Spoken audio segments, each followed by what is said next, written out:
இன்றைக்கி லஞ்சுக்கு வந்து பிரியாணி தான் பண்ணியிருந்தேன். சிக்கன் பிரியாணி பண்ணியிருந்தேன். அரிசியை வந்து ரொம்ப நேரம் ஊற வச்சிடக்கூடாது. ஊற வச்சா குழன்னு ஆகிடும். எனக்கு தெரியும். ஆனால் நான் ஊற வைக்கும் போதே எனக்கு தெரிஞ்சுது ஏதோ வந்து அதிக நேரம் ஊற வைக்கிற மாதிரி இருக்குது அப்படின்ட்டு. அதே போல் நான் பயந்த மாதிரியே இன்னைக்கு கொஞ்சம் குழன்னு ஆகிடுச்சு.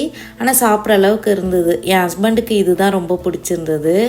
அப்புறம் பிஸ்கெட் வந்து இது காஸ்கோவில் வாங்கினேன். அந்த லிட்டில் ஹார்ட்ஸ் பிஸ்கெட் மாதிரி இருக்குன்ட்டு வாங்கினேன். ஆனால் இது வந்து பஃப் பேஸ்ட்ரி இருக்குல்ல, அதில் வந்து இந்தமாரி பிஸ்கெட் பண்ணியிருந்தாங்க. ஆனால் அதுவுமே நல்லா தான் இருந்துச்சு. பிரியாணி வந்து நல்லாவே டேஸ்டியாக இருந்தது.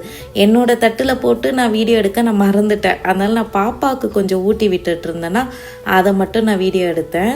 அதுக்கப்புறம் இப்போ வந்து ட்ரெண்டிங்கில் வந்து அந்த கிபிலியோ ஏதோ ஒரு இமேஜ் வந்து கார்ட்டூனில் அந்தமாரி யாரெல்லாம் இப்போ ட்ரெண்டிங் பார்த்துட்ருக்கீங்கன்னு தெரியல. நானும் ட்ரை பண்ணேன். எனக்கும் நல்லா வந்திருந்தது.